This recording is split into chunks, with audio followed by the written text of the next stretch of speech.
Salam saya dari depan mimbar ini. Shalom Tiberias. Masih kurang semangat. Shalom Tiberias. Apa kabarnya? Banyak berkat, banyak mukjizat, banyak puasa, banyak kepek. Puji Tuhan. Sudah makan sore? Belum? Memang kelihatan dari wajahnya. Selesai ibadah, ya kita cari makanan, makan sama-sama, tapi biar masing-masing.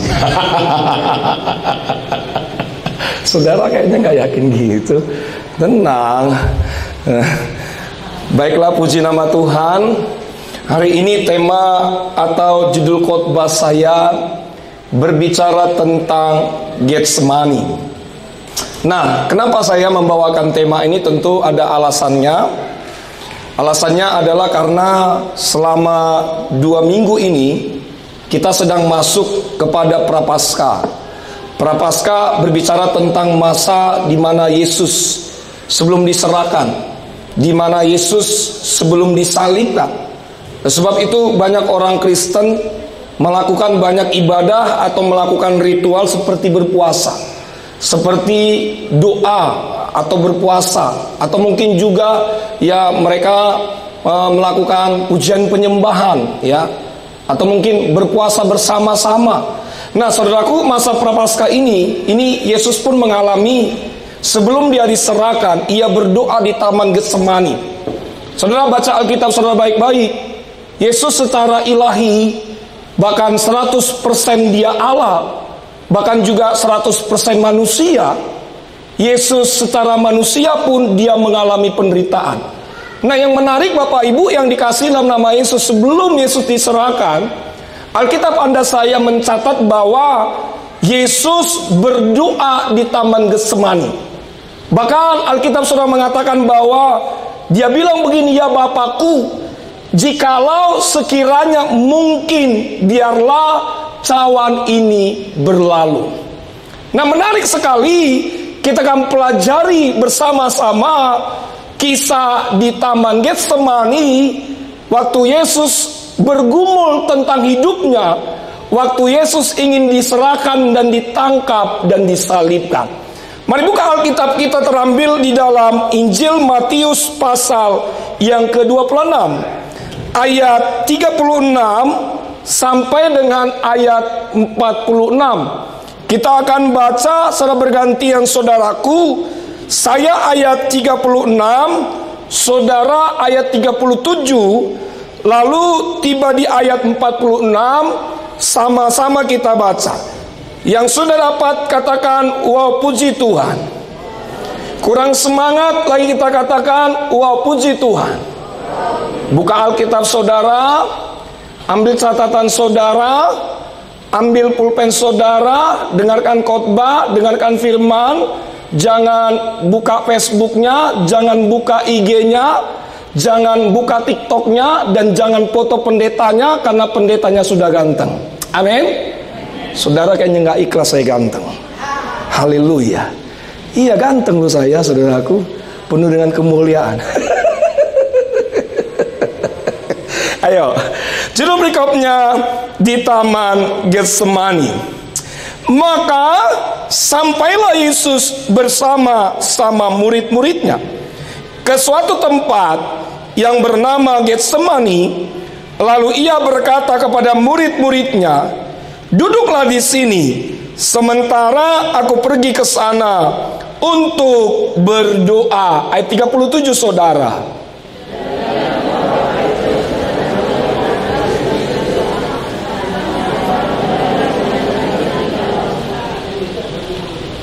Lalu katanya kepada mereka, "Hatiku sangat sedih, seperti mau mati rasanya. Tinggallah di sini dan berjaga-jagalah dengan aku." Ayat 39 saudara.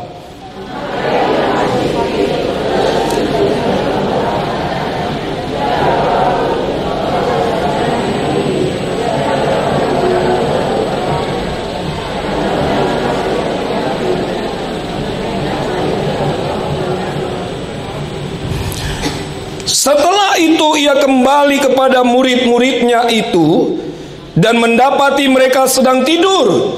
Dan ia berkata kepada Petrus, "Tidakkah kamu sanggup berjaga-jaga 1 jam dengan aku?" Ayat 41, saudara.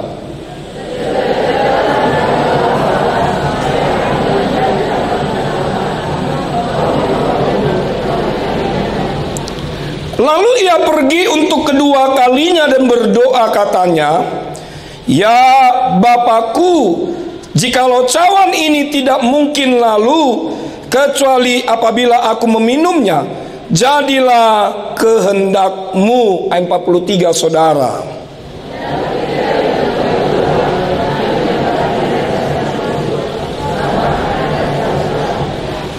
Ia membiarkan mereka di situ, lalu pergi dan berdoa untuk ketiga kalinya dan mengucapkan doa yang itu juga. Ayat 45, saudara.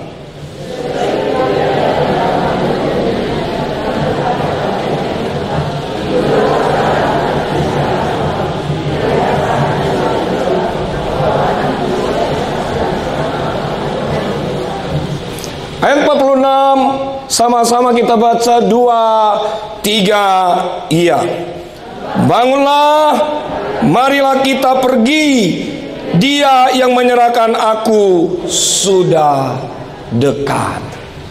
Berbahagialah bagi setiap kita hari ini yang mendengarkan firman Tuhan serta melakukan firman Tuhan ini dalam kehidupan kita setiap hari. Bapak Ibu, tentu setiap kita itu ada satu tempat yang dimana saudara gemari atau senangi. Tentu setiap tempat membuat saudara nyaman. Untuk apa? Untuk beristirahat. Tentu ada suatu tempat di mana saudara pergi untuk berlibur, untuk menenangkan pikiran, bahkan menenangkan hidup saudara. Nah, Yesus dan murid-muridnya menggemari suatu tempat di mana mereka sukai ketika mereka selesai pelayanan. Tempat itu bernama Taman Getsemani. Nah, apa yang terjadi Bapak Ibu? Pada malam itu, waktu Yesus datang ke Taman Getsemani bersama dengan murid-muridnya, tempat itu bagi Yesus tidak menyenangkan.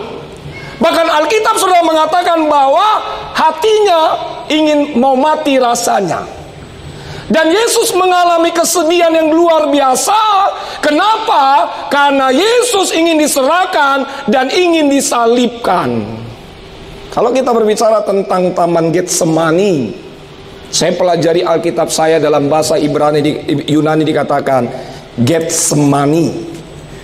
Dalam bahasa Ibrani dikatakan Getsemani, yang artinya alat pemeras atau tempat penghasilan minyak zaitun.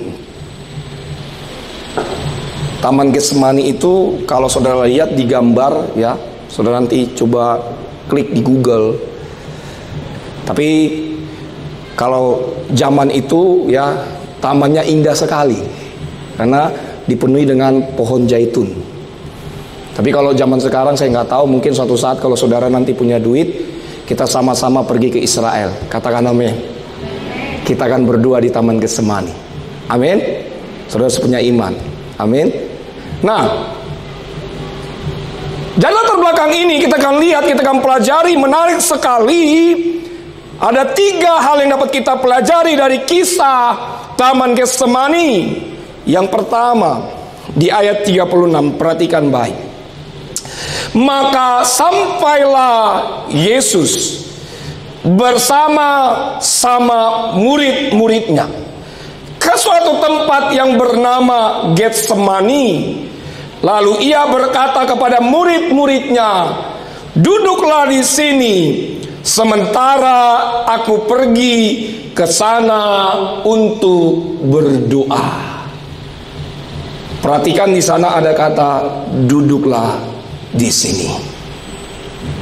Kata duduklah di sini, ini berbicara tentang beristirahatlah, bersandarlah, berbaringlah, berhentilah dari segala aktivitasmu.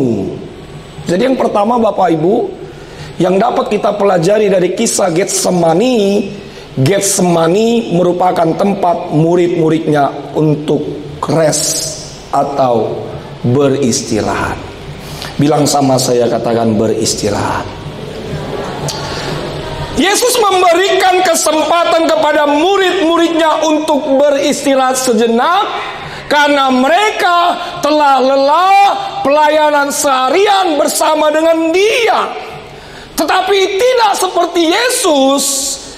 Yesus selesai melayani, Dia harus berdoa dan menghadap Bapanya di sorga karena hatinya sangat sedih. Dia ingin diserahkan dan disalibkan. Saudaraku, pelajari Alkitab saudara baik-baik. Tidak semua murid-muridnya disuruh untuk rest, beristirahat. Dan ada 3 murid yang dibawa oleh Yesus untuk berjaga-jaga dan berdoa. Siapakah murid itu? Yang pertama Petrus, lalu kemudian kedua anak Zebedeus. Siapakah kedua anak Zebedeus itu? Yakobus dan Yohanes. Memang Alkitab tidak mencatat berapa jumlah murid yang dibawa oleh Yesus ke Taman Getsemani.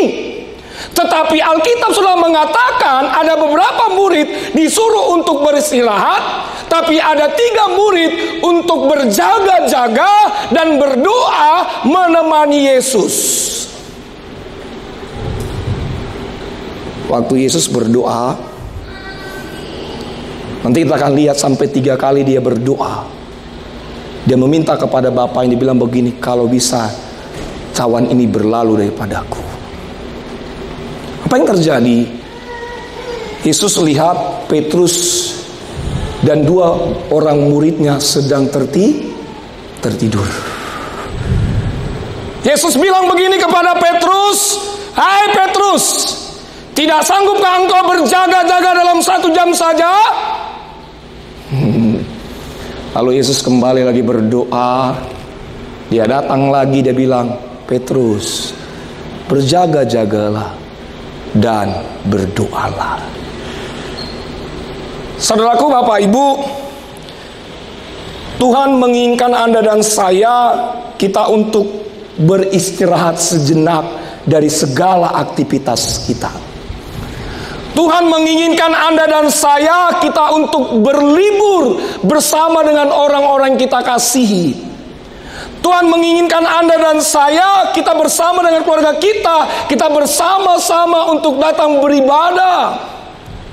Dan tentu Bapak Ibu, Tuhan menginginkan Anda dan saya suatu saat kelak nanti, kita akan kembali kepada Bapa di sorga. Rest, makanya dikatakan rest in peace. Itu apa artinya Bapak Ibu? Hah? Apa? Saudara bisa tafsirkan sendiri. Jadi kalau udah mulai capek dalam hidup ini, lelah, maksudnya bukan pulang ke sorga ya, jangan. Kalau belum waktunya jangan pulang. Maksudnya rest itu istilah tidur sejenak. Ya. Rest, istirahat. Saya ingat saudaraku, ada firman Tuhan mengatakan dalam Pengkhotbah pasal 3:11. Dia bilang begini. Ayo sama-sama kita buka slide berikutnya. Pengkhotbah pasal 3 ayat 11. Ia membuat segala sesuatu indah pada waktunya, bahkan ia memberikan kekekalan dalam hati mereka. Tetapi manusia tidak dapat menyelami pekerjaan yang dilakukan Allah dari awal sampai akhir. Saya ingin menyampaikan kepada saudara tentang ayat ini bahwa dari segala kegiatan aktivitas kita, Tuhan mau Anda dan saya kita beristirahat. Karena Alkitab mengatakan ia membuat segala sesuatu indah pada waktunya. Di bawah kolong langit ini ada waktunya dan ada masanya. Ada waktu untuk lahir, ada waktu untuk meninggal. Sebab itu Bapak Ibu, saya ingin memberitahu kepada saudara, anak-anak muda yang ada di tempat ini, jangan paksakan waktu saudara dengan waktunya Tuhan. Amin. Saya ingin memberitahu kepada saudara yang ada di tempat ini, jangan paksakan mujizat Tuhan dengan mujizatnya saudara. Tapi saya percaya bahwa waktu Tuhan, rancangan Tuhan bukanlah rancangan kecelakaan. Waktu Tuhan adalah waktu yang terbaik. Katakan amin. Rancangan Tuhan bukan rancangan kecelakaan, tetapi rancangan Tuhan mendatangkan damai sejahtera yang penuh dengan harapan. Kata waktu dalam bahasa Yunaninya memiliki 3 pengertian. Yang pertama ada waktu kronos. Nah, waktu kronos ini berbicara tentang waktu yang dapat diukur oleh manusia. Misalkan hari-hari yang kita jalani, minggu demi minggu, bulan demi bulan, tahun demi tahun, yang dapat bisa diukur oleh manusia.